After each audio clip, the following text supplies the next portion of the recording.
This is Dan Dix here reporting for Press for Truth, and in case you haven't noticed, my friends, we are living in a very different world than we did just 10 years ago.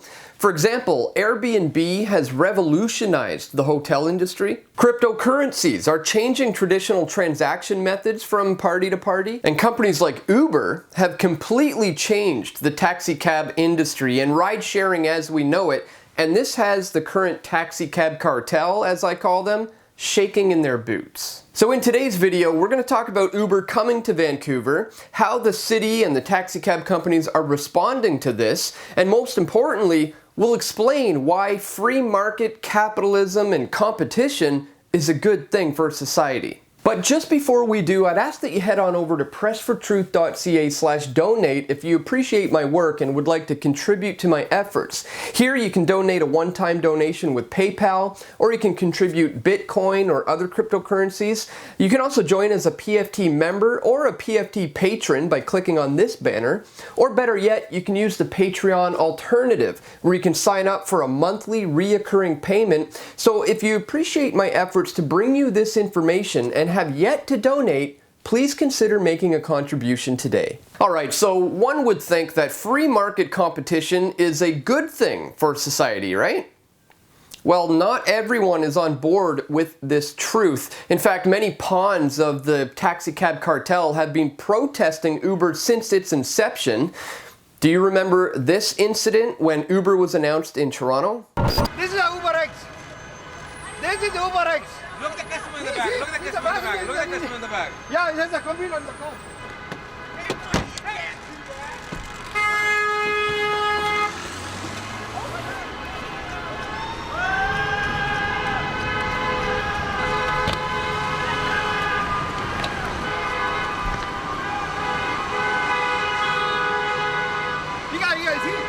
He got nothing. He got no insurance. He got no insurance. After watching a clip like that, you must be asking yourself, why are they so pissed off? Could it be that the taxi cab driver and his family, who came from abroad and were looking for higher things, ended up settling for government schooling and taxi cab medallions? Or the fact that Western governments have been bombing the hell out of their home countries in the Middle East, making it a living hell, essentially forcing the smart ones with PhDs to come here. Overqualified immigrants like doctors and engineers are coming here and embracing the status culture by giving up their professional careers so they can obtain government licenses to drive taxi cabs that people don't even want. But their frustrations are aimed at the wrong enemy.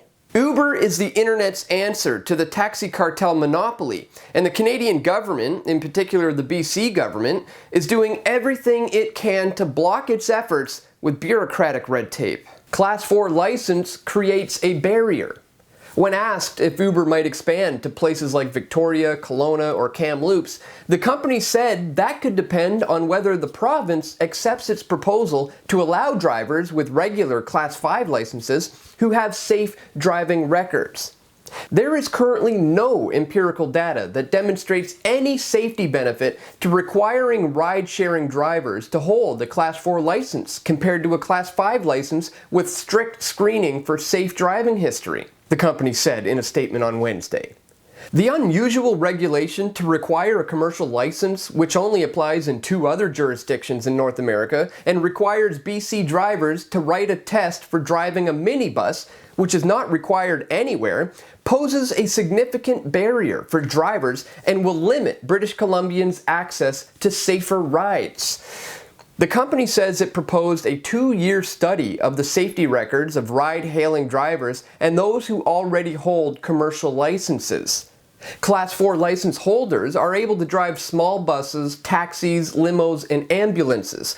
They must be at least 19 years old and have less than 4 penalty points in the last 2 years and no driving-related criminal convictions in the last 3. My friends, it is an absolute lie that here in the West you need a license in order to go into business for yourself. But governments, in their very nature, will always try to regulate and cash in on all human behavior. So the bottom line is, the enemy here isn't Uber. It's not even the taxi cab companies. It's the same enemy we've had all along, and that enemy is the state. Until we have a truly free and fair open market that utilizes voluntarism principles of mutually agreed upon contracts, well, until we have that, the only other option is servitude.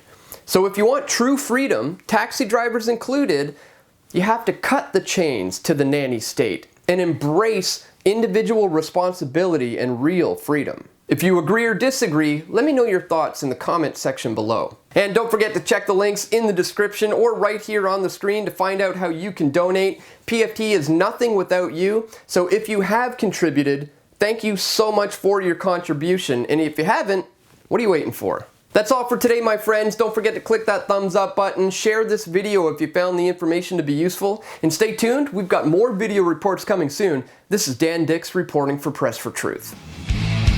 We all want truth.